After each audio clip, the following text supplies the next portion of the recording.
Muy bien. Bueno. Good morning. Buenos días a todos.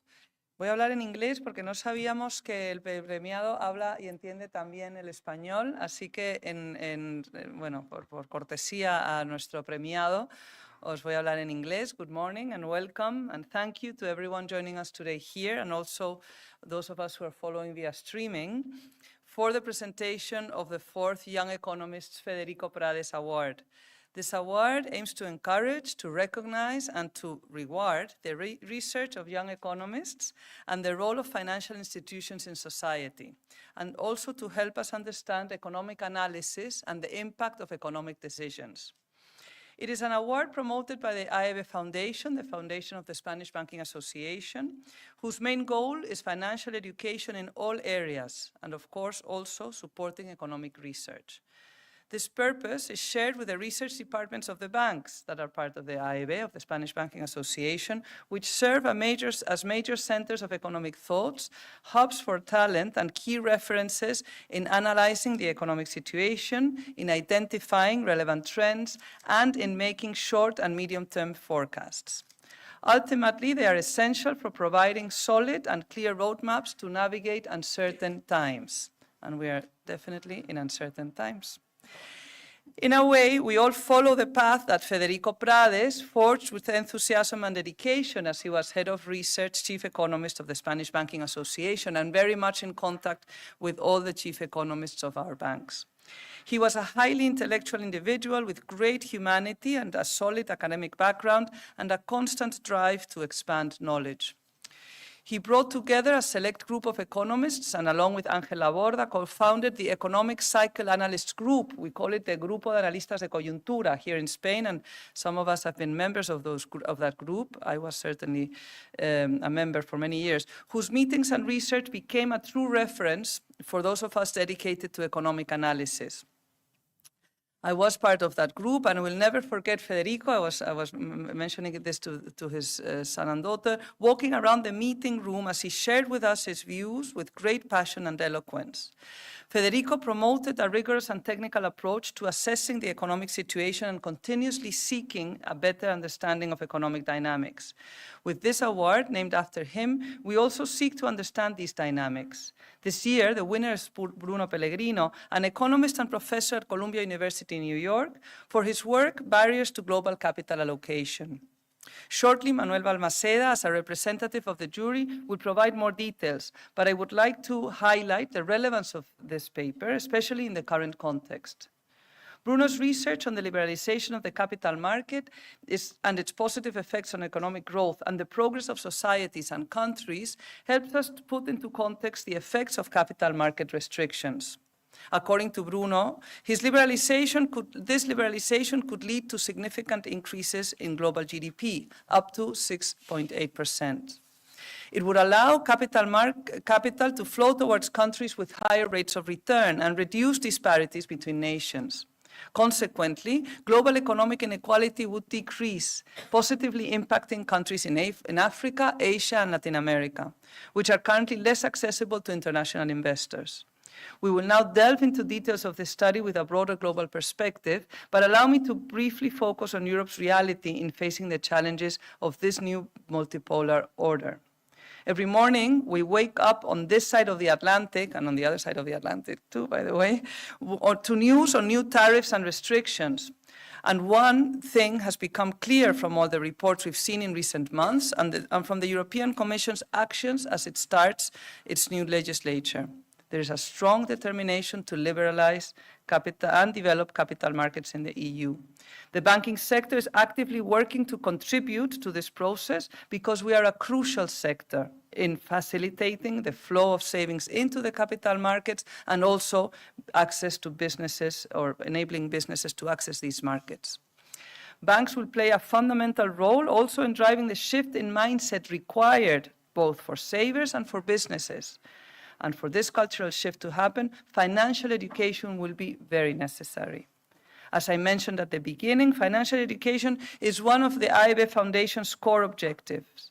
We work hard to bring it to schools, to high schools, and of course, universities. Today we are here in CUNEF, which is a source of pride for us all in the banking community, as well as to savers and to businesses, both large and small.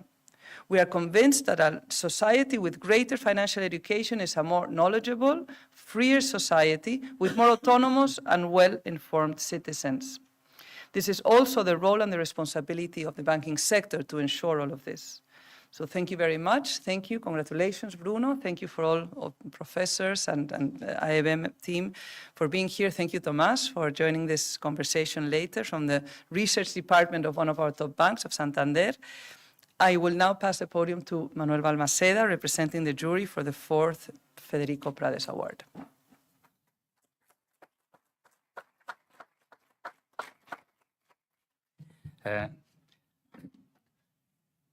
Thank you. Thank you very much. First and foremost, I want to thank Alejandra and the AAB for this prize. It is an honor for me as member of the jury to be here and to be able to present this prize to Bruno. I have to excuse the president of the jury, Gonzalo. He couldn't Gonzalo Solana, because he couldn't be here today with us. And I got lucky.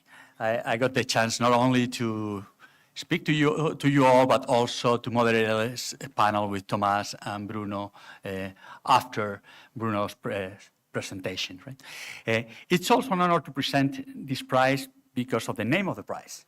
It is a Premio Federico Prades para Jóvenes Economistas. And for me, it has two very strong implications, two very strong messages. First, it's a prize for young economists. And in that, once again, I congratulate and thank the AAB, because it is important that there is financing and there is this incentive for research in economics, in basic economics, that has applied content and at the same time can be useful in policy implications. And I know the AAB has always been there, and it's really nice that we have this prize, because it is prize. Second is because of the name. It's Federico Prades. Alejandra already mentioned everything about Federico. I'll just give you a very short anecdote, or a couple of anecdotes of my relationship with Federico Prades. I was a professor at CENFI back in the day. I jumped to BBVA banking, and tell you the truth, I had no idea how to do my job. Right? Suddenly, a couple of tenths of a point matter. Right?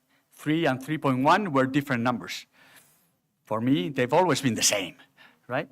And those lunches with Federico and those times spent with him chatting, for me, he really showed me how to decide among 2.9 and 3.1, right? And how to deal with the professional life beyond that. So for me, I was already a PhD professor. I was a professor already, but for me, it was a mentor that really helped me, really move forward. And he was patient, and in that sense, all I have to say is thanks to him.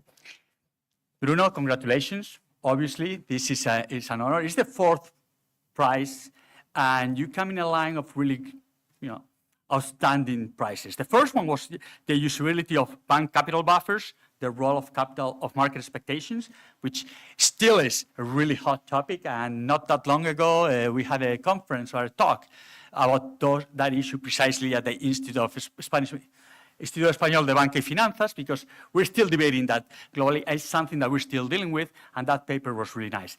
The second one was completely different. It was on education, something for which, as Alejandra said, is one of the top priorities of the AAB. Is school-based financial education effective, short and long-term impacts on students, parents, and teachers, which was work by Verónica Frisancho, who now happens to be the chief economist of CAF, the Confederación Andina de Fomento, and that dealt pretty much with education. And the third one went back to bank capital, and it was, did bank capital relief induced by supporting factor-enhanced SME lending? So we touched quite a few different issues, topics along in these years, and now we have something completely different, but at the same time in the same vein, which is capital allocation. Right? I have to, as member of the jury, I have to tell you that actually it was not an easy decision. There were a good number of pretty good papers coming from different places, from this university, from other universities, from the Bank of Spain, from the Bank of France, from the US, and we had a tough choice to make. Our criteria was multifold. On the one hand, we wanted a paper that academically was outstanding, was strong, right? On the second hand, not only on the theoretical part, but also on the analytical part, right? But also we were looking for papers that had implications and that could help in the polishing, in the decision making, and have lessons to, that we could learn from. And another one, at least in my criteria, is something that back in the day somebody told me. Actually, one of my professors said, "Look, if you cannot explain what you're doing in less than a sentence, it's probably not worth doing." And what I liked about this paper, right, is precisely that. That in 1 or 2 lines, and I will give you the floor in a few minutes and you'll be able to go much more in detail. The nice thing is that literally in a couple of lines, you can explain why is this interesting. It's literally, I have to say that it's a work that is yours, but you've already published the work together with other couple of professors, right, with Enrico Espolaore and Romain Warciak.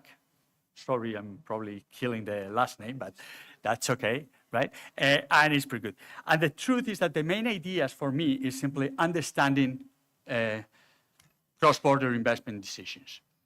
And for that, the single, simple idea that actually complicates things quite a bit is, okay, why don't we use applied trade theory or gravity trade theory models actually to international investment? And from that, obviously, the thing complicates itself, and we'll see that. You build a paper which has multi-country dynamic spatial equilibrium models, much more complicated, but actually it's based on something that is pretty nice. And not only that, but you build as a team, which is something that we really valued, novel, if we want to say, database, on capital taxation, geopolitical distance, and so on and so forth, issues that really make the paper much stronger. Obviously, it keeps the results, first of all, actually ratify or are able to show the actual dynamics in the world, like home bias and whatever. But in particular, they show the stuff that it has important implications in terms of the importance of reducing frictions in capital markets and investments. Frictions that some of them are hard to change, culture, right? But others are in the government hands, like capital taxation, right? And in that sense, in that vein, actually that could improve not only what we always look at as economists, which is GDP growth, but also capital inequality significantly by over 50%, and income inequality, labor inequality by 20%. So these restrictions to the allocation of capital have deep implications not only for growth and economics, but also for inequality in all aspects of society. In that sense, I think, obviously, the prize is very well deserved. Congratulations. As a jury, as I said, it was a tough decision, but I think it pretty much, it was unanimous in the sense that once we talked about it, it was clear that it was a paper that we really thought deserved this award for the analytics, but also for the implications and of the policy implications that it might derive. With that, I won't extend myself much longer. Please, Bruno, please come up. Alejandra, please. And we'll do one thing. Alejandra, please, you'll present the prize to Bruno, a couple of pictures. And then, Bruno, if you want, just step to the podium and give your presentation. Thank you very much. Go to the podium? Or? Okay. First, I give you the certificate. Let me get out of the way.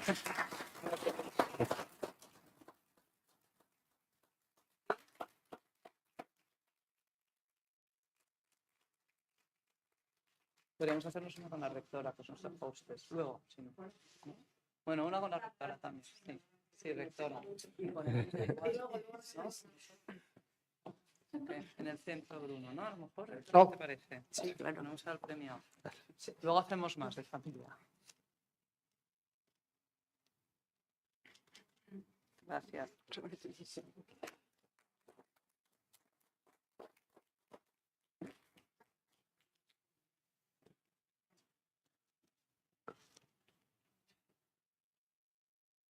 Okay, so the slide?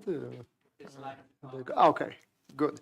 So first of all, thank you so much for this recognition to the organizers, the jury, everyone who basically made this award possible. Thank you so much in general for supporting research. We researchers basically thrive on the support of institutions like CUNEF, the AAB. And so again, thank you so very much for supporting the research work that we do. And with that, let me basically give you a quick overview of what this work is about. First of all, I should mention this is joint work with Enrico Spolaore and Romain Bachterg. And the title of the paper is Barriers to Global Capital Allocation. So I want to start with sort of like the motivation behind this entire line of work. The starting point of this research agenda, which also includes a new paper of mine that is upcoming, is that when we look at data on international investment, in international portfolios, rates of return to capital, basically we see a number of patterns that seem to be very difficult to reconcile with frictionless capital markets. We basically see the following patterns. So first of all, we see a high degree of unbias. What does that mean? It means that investors tend to invest, international investors tend to invest predominantly in domestic assets, okay? So domestic assets are disproportionately represented in international portfolio. This has been known for a long time. In addition, perhaps slightly less well-known fact is that basically when we look at international investment, including portfolio investment, we see what in the trade literature will be called a gravity relationship. So investors tend to invest in countries that are closer to them geographically. And traditionally, this has been explained with something along the lines of information frictions, okay?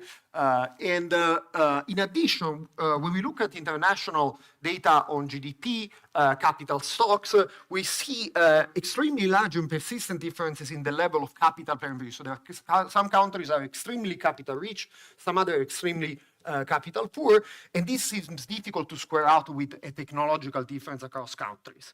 A slightly different version of this is that also when we try and compute the marginal product of capital, so the rate of return on capital in different countries, we see very large disparities across countries that are also highly persistent. And this in the international finance literature is called the Lucas puzzle. So Bob Lucas in 1990 wrote a paper in which he measured these differences across countries in the marginal product of capital, and he asked himself, in the light of these such huge disparities in the rate of return on capital, shouldn't we see much larger flows of capital from countries that have a low rate of return, that is rich countries, to countries that have a high rate of return, that is poor countries? So this is the Lucas puzzle. So we have all of these interesting patterns, and so basically the research question that this paper tries to address, it tries to understand and model the spatial network of international investment. In other words, why is capital going from some places to other, and why there are some countries that are extremely capital scarce and others that are extremely capital rich. So in terms of the contribution of the paper to the literature, so why in some sense does this paper try to where does it try to move the literature forward? When we look at the literature in international macrofinance that tries to make sense of international investment, we basically see a bunch of stylized models, meaning mostly two country models, small open economy model, that account for one individual puzzle, this puzzle or that puzzle. We also see a bunch of empirical studies that try to basically predict the bilateral investment position across countries. What we don't have in the international macrofinance literature is what we would call a workhorse structural model, like the very successful models of gravity in international trade. Basically, we don't have a model like that in international macrofinance. And so basically what we wanted to do with this paper, we wanted to come up with one for international capital allocation. So what you do in this paper, in a nutshell, is to propose a spatial theory of international investment and production that predicts the entire country-to-country investment network. And in addition, that predicts country heterogeneity in the rate of return to capital. It's a model that tries to make sense of all of these facts that otherwise we have a very hard time explaining, okay?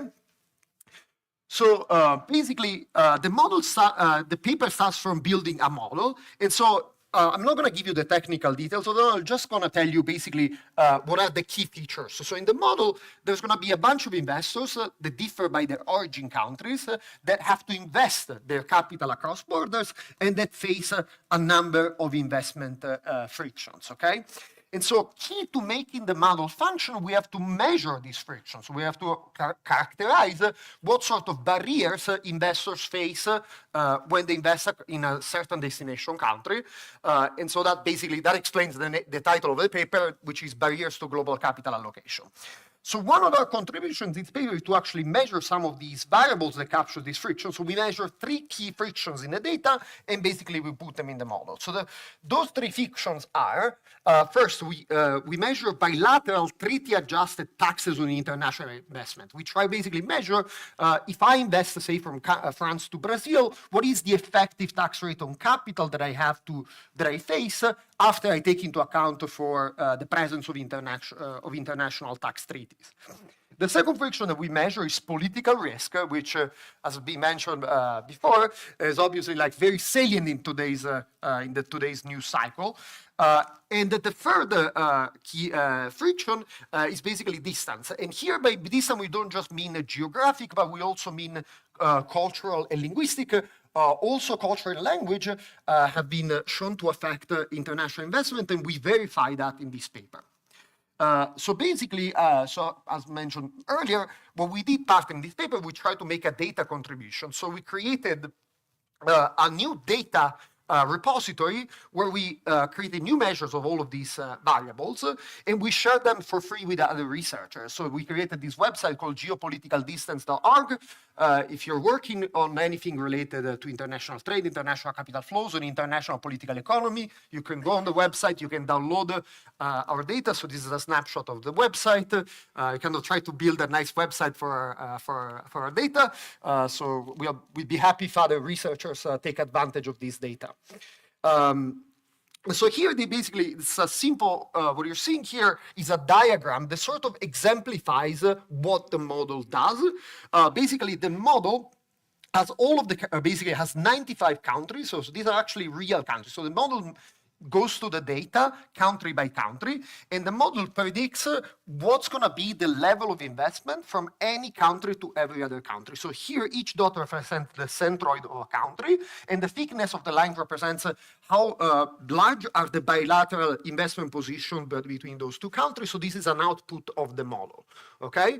And so, so the model produces this network of international investment, and obviously an important question is, how do we know that the model works, okay?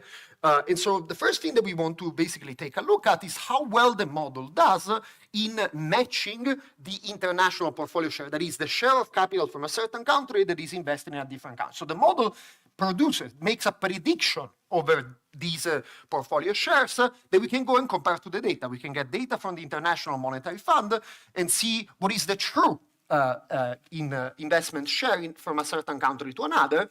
And so here you can see, basically, in this diagram, on the horizontal axis, so there's no click, but on the horizontal axis, there is the model implied portfolio share, and on the vertical axis, there's the true portfolio share from the data. This is not the actual baseline model. This is what we call a benchmark model, where we basically deactivated all of these frictions, where the investors are not constrained into where to invest. They face no barriers. So when in the model there are no barriers, you get portfolio share that are broadly correlated with the data, but it's not such an amazing correlation. The model doesn't do such a great job of replicating the data. But when we put these frictions, remember, the key story that we're telling is that these frictions are important to explain what's going on. When we include the frictions in the model, the fit of the relationship improves very significantly. So the model does a good job of matching the data, but specifically because of the friction, not because of other features of the model. So now, importantly, this is what we could call in macroeconomics a targeted moment. So there's some parameters in the model that we can manipulate to improve the fit of this relationship. So another important question is, how well does the model do in replicating other features of the data that the model hasn't seen? That's what we call untargeted moments. A crucial one is, for example, the degree of home bias, okay? So again, this is a measure of how the tendency for investors, international investors, to invest in domestic assets. Again, in this diagram, you see on the horizontal axis the actual home bias from the data. In the vertical axis, you see the one from the model. And as you can see, the model does a pretty good job of predicting not just the overall level of home bias or how heterogeneous it is across countries, but it does a good job of predicting for each individual country what the level of home bias is. Another thing that the model does is basically it allows to replicate a number of stylized factors. So a very well-known fact is that the marginal product of capital, this has been, as argued by Lucas as early as 1990, poorer countries have a much higher rate of return on capital. And so here in this diagram, you can see on the horizontal axis the level of GDP per employee. That's a measure of development. Vertical axis, you see a measure of the marginal product of capital. And so you can see very clearly from this graph, the model replicates the stylized fact that poor countries have higher rate of return on capital, meaning they're capital scarce. They should be getting more capital in a world where there's no investment frictions. Okay, so after I try, the model, the paper progresses that after I show you, I try and convince you that the model does a good job of, explaining the data, we can now try and play with the model and simulate what will happen in an alternative world where we remove these frictions. And so that allows us to quantify the economic importance of all of these frictions. So, for example, so here what we're doing in this graph, we're telling how big is the GDP loss if we move from a world without barriers to investment to a world that there is one or more barriers. So if you introduce international taxation as a friction, world GDP goes down by 2.6%. If you introduce heterogeneity in political risk across countries, you lose about 40 basis points of world GDP. Geopolitical distance instead matters for about 5.2% of GDP. When you put all of these frictions together, basically you get what we think is the observed equilibrium with all of the frictions in place. The world GDP loss is pretty large. It's like almost 7%, which is not very dissimilar from the gains from international trade. And so basically, in some sense, it seems like frictions to international investment are as important, if not more important, than frictions to international goods trade. Okay, so this is the efficiency implication of these barriers. But as was mentioned earlier, the model also has an implication for inequality across countries. So one thing that we can ask is, if we remove all of these frictions, how will capital reallocate itself across countries? So what you see in this diagram is the distribution of capital per employee cross-sectionally across countries, okay? So the light blue line, the light blue area, represents the fitted distribution in the world that we observe that has all of these barriers to international investment. The dotted red line is this alternative world where we remove all of these barriers. And as you can see, that when we remove barriers to international investment, capital reallocates itself a lot more uniformly across countries. So basically, we find that almost half of the global differences across countries in capital per employee go away. So it's basically these barriers have a hugely important role in explaining why certain countries are so capital rich and certain countries are so capital poor. And because capital is the main thing that moves around in the model, basically that has huge implications also for income inequality. So when you do the same graph but with GDP per employee, again you find that a significant reduction of income inequality, GDP per employee across countries. So basically here almost a quarter of the income disparities across countries go away when you remove these frictions. The last thing that I wanted to talk about is international investment positions. This is in this seemingly complicated graph, but let me explain what's going on. We have, in each of the three panels, we have the level of GDP per employee on the horizontal axis, and the net international investment position as a share of GDP on the vertical axis. So the first panel is the actual data, okay? So it's the true world. The second panel is what the model replicates, okay? And so as you can see, the model data looks a lot like the real data, okay? Importantly, in both the model produced data as well as the true data, you see that there is a flat relationship. What that means is that basically there's no systematic relationship between a country's level of income and whether it's a net provider or a receiver of capital. This is the famous Lucas puzzle. Again, it's Lucas, but we should observe that basically rich countries provide capital. They're net savers for the benefit of poor countries. We don't see that in the data. Can international investment frictions explain this? And so in the last panel on the right, you see basically this counterfactual world where we remove these frictions. When we remove the frictions, boom, you see this very strong positive relationship appear, meaning that in this counterfactual world without barriers to international investment, indeed the rich countries become net providers, they become net savers of capital, while poor countries become net receivers of capitals. And so this is basically, the paper is also tries to reconcile the Lucas puzzle with with other important stylized factors we see in the data. Okay, so I'm almost out of time, so let me conclude. So basically what we've done in this paper, we try to provide a new quantitative spatial model of international capital allocation. We also try to make a data contribution. We measure the tax and geopolitical frictions to international investment. We produce data that we share with other researchers. With this small set of frictions that we put in our model, turns out that we can explain a lot of the observed structure of international portfolios and the degree and the heterogeneity rates of return to capital across countries. And then we find important implication both for efficiency. We find that these frictions are worth almost 7% of world GDP, and that they account almost for half of the capital inequalities across countries. And so with that, let me conclude by once again thanking a lot everybody involved with the prize, and thank you for receiving me today.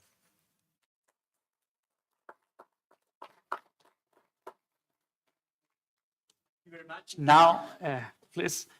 We're going to have a small, short chat between with Bruno, and thank you very much, Tomás. Tomás is at Research Department, Banco Santander, and a good friend. So in that sense, Bruno, thank you. It was a great presentation. And actually, as I was listening to you, there were a lot of things that were coming to my mind, right? Among them is I'm doing some stuff now on investing, cross-border flows in Latin America, and I was realizing that actually we have a lot of discussion on policies for trade and very little discussion on policies, global policies on capital allocation, whether we should reduce taxes, blah, blah, blah, blah. And when you realize that in this sense, when I was talking about Latin America, we're all day discussing about the integration of Latin America. We're always talking about the trade integration.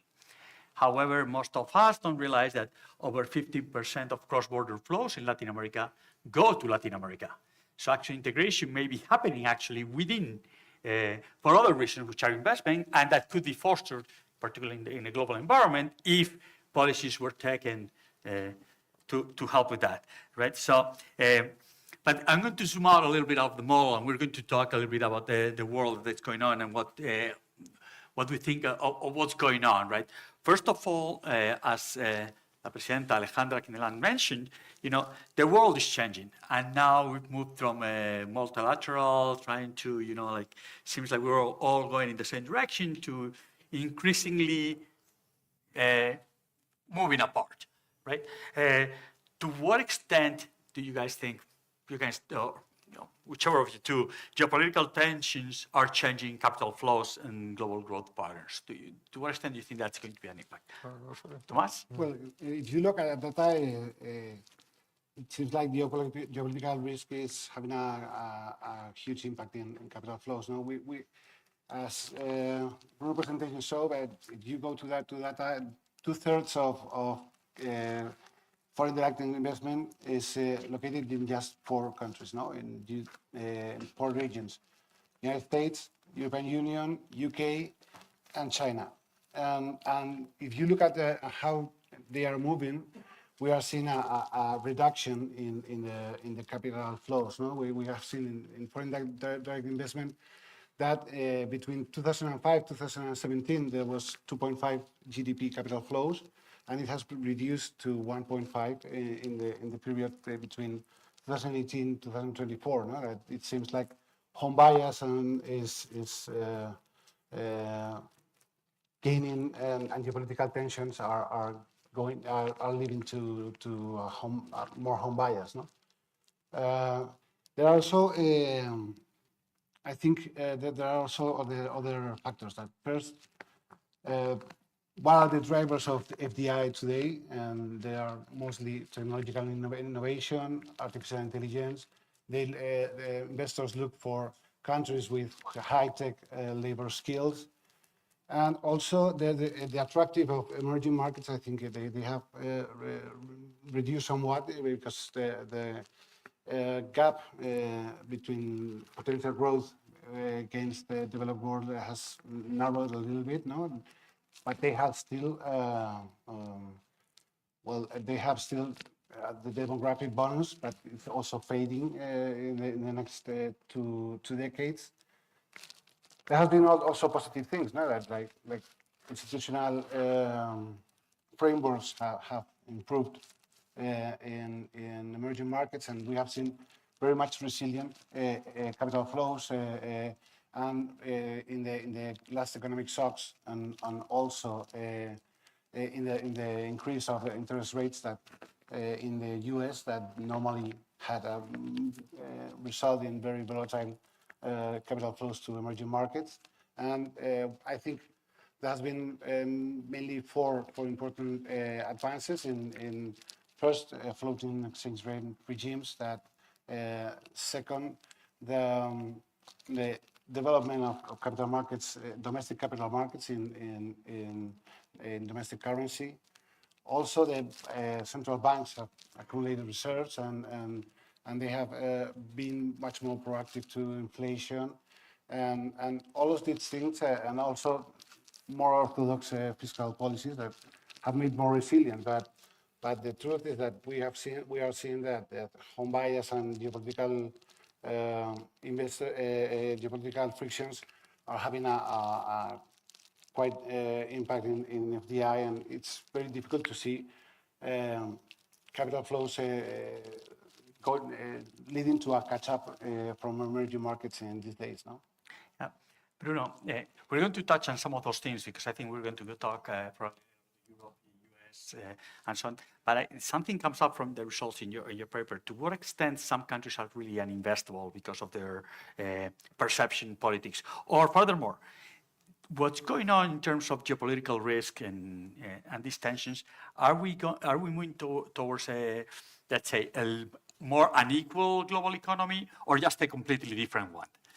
So these are all very good questions. So I think in terms of like, there's this big talk about fragmentation, right? Right. And I think that's what you were referring to initially. So like the key question is sort of like, why are we talking so much about fragmentation? What is the source of fragmentation? Is like, would be like, I would say right now is political risk. So one of the things that we have in our model is political risk. So political risk is a source of fragmentation. What I think is very interesting about the current geopolitical environment is basically the role of the United States. So traditionally, and this is like we've known this for a long time, one of the few certainties we have in international macrofinance is that the the United States have all traditionally been like the financial supermarket of the world. It's where all of the investors from all over the world flock. It's also the United States is in some sense is a monopolist in the provision of safe assets, and also and the dollar is a refuge currency, and so basically the U.S. is one of the countries where people have traditionally flocked in moments of high geopolitical uncertainty. Now, what is new about the current environment is that the U.S. has become, in some sense, the source of geopolitical uncertainty. So that is sort of something that is new and unusual about the current environment. Now, what does it mean for international allocation of capital? Well, of course, countries that become more a source of geopolitical uncertainty are less able, also in our framework, to attract capital. So in some sense, there is a huge question of whether if the U.S. continues to become a bigger and bigger source of geopolitical risk, can it lose its special status as a, as a provider of safe asset, as the provider of a safe currency?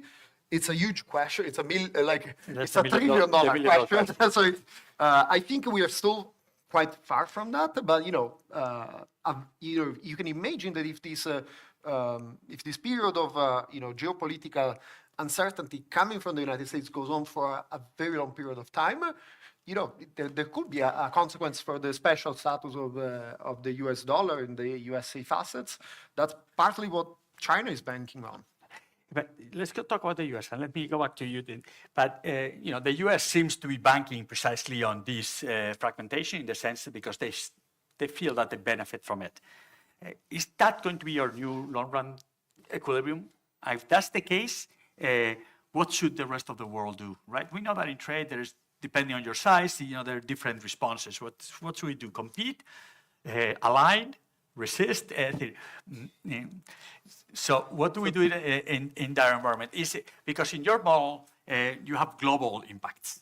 However, obviously, global impacts may hide different dynamics across countries, depending on who imposes the different, where the risk emanates from. I assume that you guys haven't worked on that yet. Yeah, right? So this is not part of our paper, but in some sense, economic theory gives us some very clear predictions. So basically, first of all, what does every country try to do? Every country wants to do its own interest. Every country wants to want to receive capital. They want to be a hub for business. That basically has been one of the motivations for the current U.S. administration for imposing tariffs, for engaging all of sort of this policy that we haven't seen in a long time.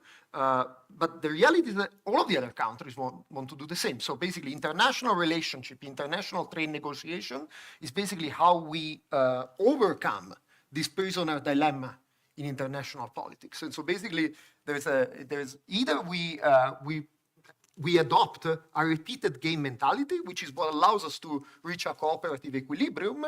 Otherwise, we have to revert to zero-sum thinking. Basically, and what we're seeing right now is a reversal to zero-sum thinking. But when a key player like the United States goes into zero-sum thinking, and then it becomes rational for everyone else to do the same. So it seems like inevitable that we're all reverting, at least for the moment being, to the uncooperative equilibrium.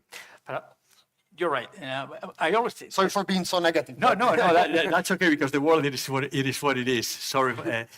For me, and this is my piece of my grain of salt, is I have my doubts on some things, right? Because on the one hand, we want the comparative equilibrium, but on the other hand, we know that tax competition across countries may help reduce those taxes. So how much competition, how much cooperation do we want to reach the optimal equilibrium? Because as you show, the capital taxes across countries are reduced. That helps also say, and that normally is achieved better through competition than through cooperation, or that's not the case. Anyways, Tomás, you don't have to answer to that, but No, but I think it's very important what you said. I think the tax competition, all of the efforts that the OECD was leading to harmonize somewhat the taxation across countries, I think the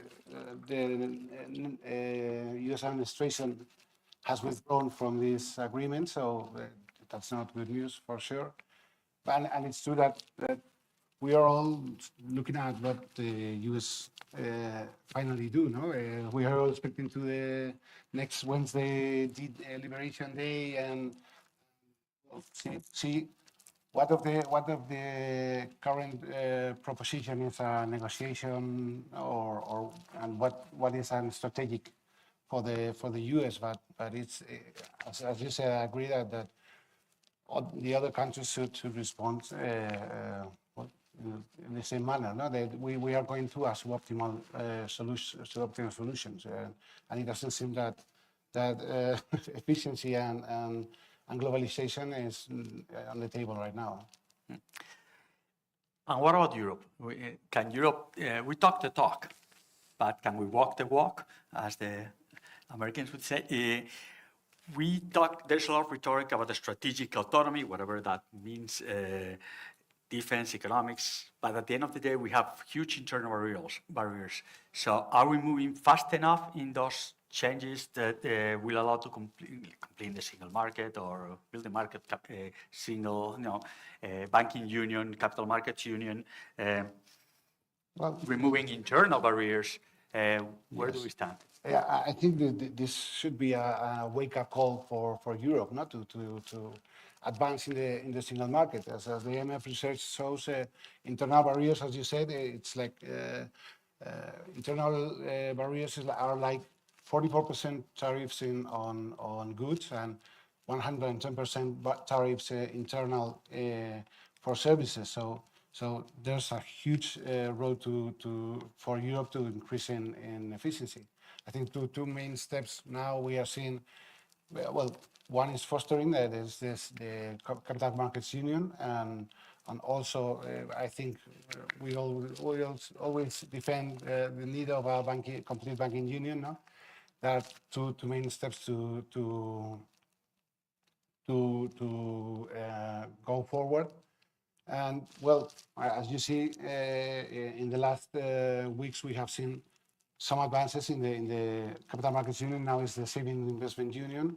They are asking for tax incentives for attract all the savings that go abroad. So it's not good for capital flows, but in trying to retain savings that, according to Leta's report, 300 billion or 21% of European savings go abroad, and mainly to the United States, not to the emerging markets.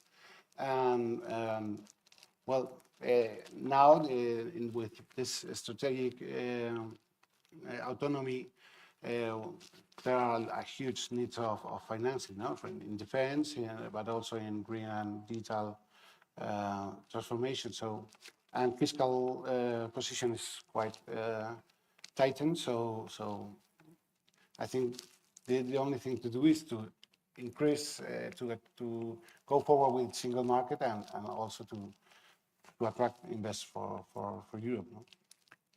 Bruno, you live on the other side of the Atlantic, in the US. How do you see, but you're European, so how do you see Europe from there in that respect? Do you think,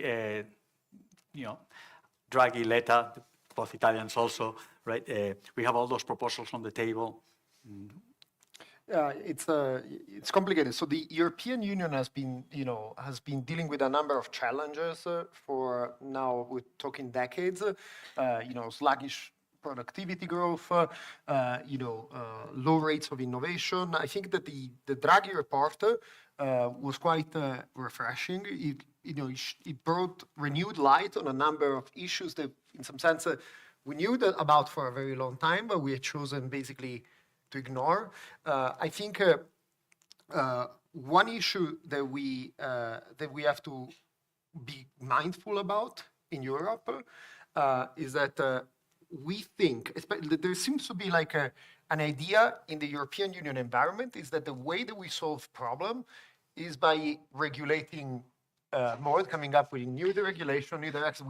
There's always this simple, we have to harmonize, but very often harmonization means more regulations. In other work of mine, I show how pernicious can be just an uncontrolled regulatory burden. And so I think, as much as I warn about sort of the current problems in international geopolitics that are created from our side of the pond, I think one thing that the European Union should, in some sense, take that is positive for the United States. I think one thing that is done right on the side of the pond where I'm right now is that we understand that it's not governments, it's not the European Union that creates growth, that creates innovation, that creates productivity gains, but it's actually businesses. And so, including the banking industry has this clear role of allocating capital to firms that actually they can put it to the best use. And so, the first thing, the way to deal with this problem is first do no harm. Okay, And so I think that's an important lesson that the European Union can learn from the United States, which basically has been in terms of creating innovative businesses, generating productivity growth, attracting capital, attracting investment. US has been crushing us for the European Union for decades. So one thing that perhaps the EU can learn from the United States is to first do no harm, first stay out of the way, and then you can talk about rectifying frictions, but always being mindful about the cost of over-regulation and over-intervention from the policy environment. Tomás, in that sense, what would be the priority for Europe? The priority? One. The problem with Europe, we have too many things, regulation, whatever. I like that thing in Spanish. In Spain, I would say, virgencita, virgencita, que me quede como estaba, no? Please, don't, as you said, do no more harm. Please take it off, but no more, right? And in that sense, but there are a lot of things. Where do you think the priority should go? But going for a single market, I think we should eliminate barriers and reduce the regulation. No? And I think the mood of the regulators has changed. We are seeing it in banking now. And I think when we see regulators' titles of interventions, last year was about capital risks, and now they are talking much more about simplification. And I hope this will be the mood for the new European Commission mandate. No? But can Europe remain open and globally integrated while at the same time building resilience? And I think they should work in both ways. No, first to take advantage of his own market, but also to increase the relationship with other regions. No? And for example, the EU-Mercosur agreement trying to create more trade and capital flows to Latin America, I think it would be a good step, for example. Can Europe take advantage of this opportunity in the sense that the US is moving back, right? Let's put it this way.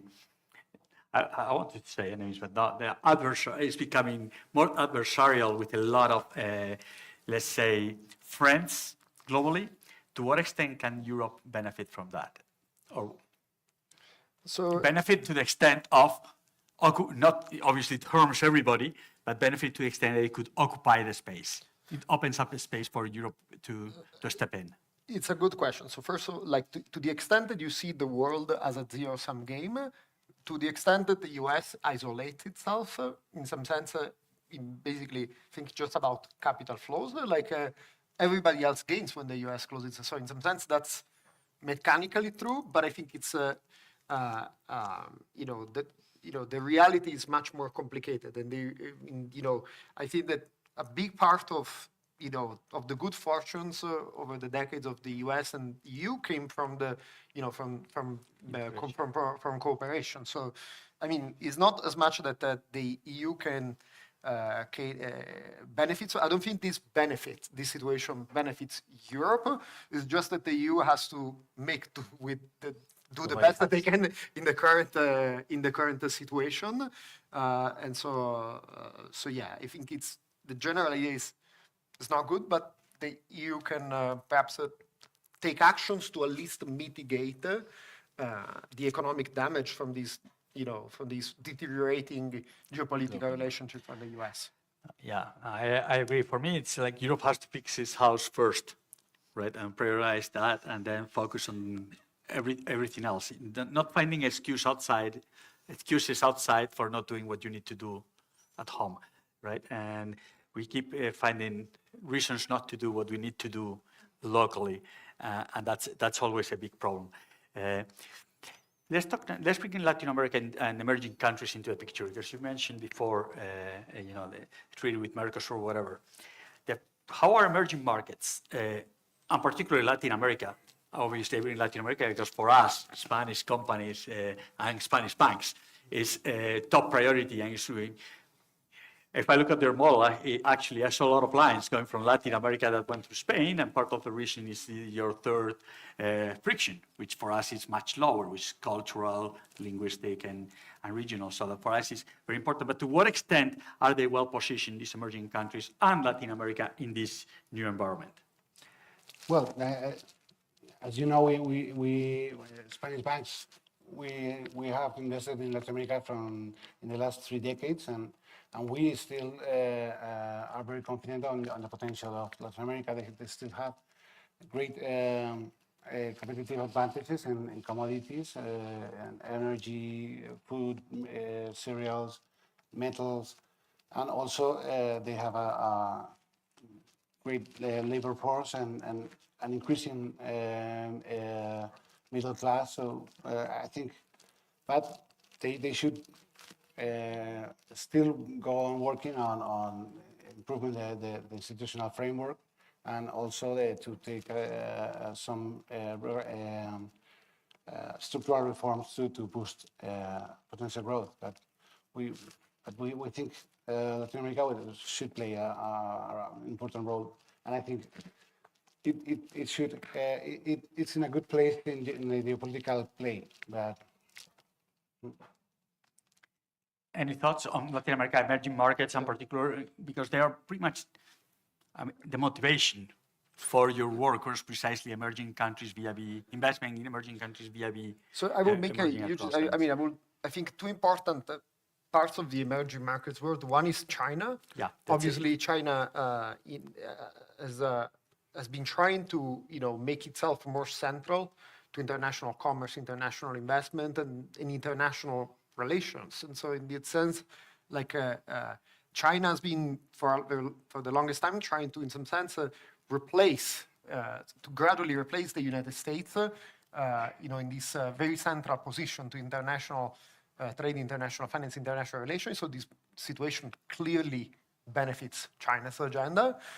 Different story for Latin America, I think. Latin America, I don't think this current situation particularly benefits Latin America. I think still the fortunes of Latin America are going to depend mostly on the ability of Latin American countries to implement their own structure, in many ways like Europe. So basically, it really depends on on what they do. I mean, clear example that comes to mind right now, it's Argentina. Despite what you think about the colorful president, Argentina right now, it's an incredible example of just how much growth you can generate if the government just starts by reducing the damage that they do to the economy. So basically, the way I see it for Latin America, it's mostly a question of basically addressing their own long-standing institutional challenges. That's going to be the main success factor, as opposed to what the U.S. does. In a sense, in Latin America, it's a lot of perception, right? It's the messages that you send to investors and whether investors buy them or not. And because what we're seeing, obviously, in Argentina is precisely a clear message of we're not going to interfere, we're going to be pro-market, right? And investors, primarily in the U.S., obviously, because that's the main, tend to be very much pro-market. What do you think is going to happen in some of the largest countries, Thomas? I know, like Brazil, or the dynamics actually, the growth is looking good, the economy is looking better, the perception could be better, but it's pretty decent. No, but I think they have in Latin America, Brazil at least is surprising relatively well in the last years. They need to fix some fiscal their fiscal constraints, but we are quite confident about Brazil, and Chile is performing relatively well also, and well, in Mexico it's looking upwards to see what happens here with the United States, no, and because its economy is quite linked with the United States, but well, they have a lot of strength, and I think the United States needs Mexico to be competitive. Yeah, so to be competitive. So we are confident that they will perform. I must admit that I personally am quite optimistic on Latin America. My only issue is precisely the recurring institutional stuff, right? That once every so often they tend to shoot themselves in the foot, right? But the potential, given their, in the world that we live today and looking towards the future with the need for rare earths and minerals, so on and so forth, and the fact that they are far away from most conflicts, and at the same time close enough in trade and investment to the two largest powers nowadays, which are US and China, right? And that gives them quite a nice potential. The question is whether they'll be, potential doesn't mean much if you don't make it happen, right? So, but I think I've gone a little bit over time, but let me take a few more minutes if you guys don't mind. Because I have one more topic, which going towards the future, right? Looking towards the future. We spend most of our day nowadays, there cannot be any talk without mentioning artificial intelligence, cloud computing, and so on and so forth. To what extent do you guys think that will lower the barriers to trade, to investment, particularly more than to trade, will allow investment to be smarter or actually more efficient? Or actually will it become itself another frontier, right? With different countries using particular AI as a way to make another, another restriction that you will have to input in the model. So, I mean, in general, like I find it a bit hard to see how, the recent technological advances can be a barrier. I think, one of the things the AEB does a lot of is, for example, work on financial literacy. Mm-hmm. So I think that's actually, I think, a friction of underestimated importance in the allocation of capital. I mean, I have also worked in the banking sector, and I myself can I've seen with my own eyes very directly, like the limitations of financial literacy of a lot of households and even people working in the institutional in financial institutions. And so basically, what does it mean to have these tools like AI? It means basically more access to information. In a world where people have easier time accessing information, you expect, one of the things that you would expect is basically financial literacy to improve and people to improve their ability to allocate capital and investment. And nowadays, I can imagine you don't know, I still get sometimes, I teach MBA students come to me, they say, although I'm not a financial advisor, they ask, Professor, how should I invest my savings? I say, first of all, I don't give financial advice, but I can imagine nowadays that a lot of the same students can just go and ask ChatGPT. So, in some sense, I see AI as, a force for knowledge, mostly. Yeah. And so, in my view, it's a plus. And one of the restrictions, actually, it is in your model, is actually language, right? Barriers. Probably AI very, very close. AI transcends language. Is actually going to make that barrier, I won't say insignificant, but actually will really reduce that significantly. Tomás? Just artificial intelligence. I think tokenization and distributed ledger provides a unique opportunity to go on interoperating the financial system. I love Carsten's vision about the FinTernet, which is different eco-financial systems interconnected through tokenization, and like the internet now, that could provide cross-border financial transactions much more secure, efficient, and so we should go in this way globally, I think, and it's an opportunity to have a much more integrated financial system. So I think digitalization is now allowing to a very much ambitious vision of financial markets that could go in the right direction and integrating the capital flow. Yeah, thanks. Let me finish with one last question, right? Quick one. Is if you could remove just one major obstacle to global capital allocation, right? To investment, political, regulatory, informational, what would it be? Tomás? Well, according to Bruno's work, the first is geopolitical and taxation. No? It is the greatest barrier. So I think we should act. It's difficult to see any movement in this way nowadays, but the ambition should be to remove these two barriers.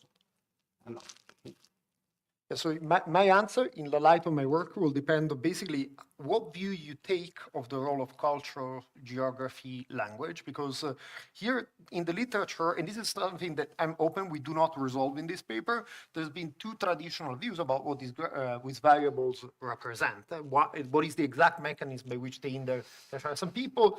So I am of the idea that these actually reflect informational frictions, okay? And so other people think that they represent something else, like that they proxy for some cost to engaging in financial trade across countries. So obviously, which of the two, which of the interpretation you take is going to affect what you think is the correct, intervention. So my preferred explanation, although I'm not able to establish this definitely in the paper, is that these proxy for information friction. So in my view, reducing informational frictions is actually what's going to actually, mostly improve the allocation of the global capital allocation. So that's basically my take based on my interpretation. But if you can remove them all, you remove them all, and that's even better, right? Without barriers, we can ask for. Thank you very much, both of you, for a very rich discussion. Bruno, again, congratulations on the prize, on your work. It's not only rigorous, but also I think it's very useful, and it has allowed us for this type of debate and this type of conversation. I know you're going to keep working on this stuff, so we'll keep an eye for it. Thank both of you again, and thank you all for attending, for coming, and obviously thanks once again, obviously CUNEF Universidad for having us, but to la Fundación AEB for the prize. I think it's a great, as Bruno said, research is always needed of incentives and support. Thank you all.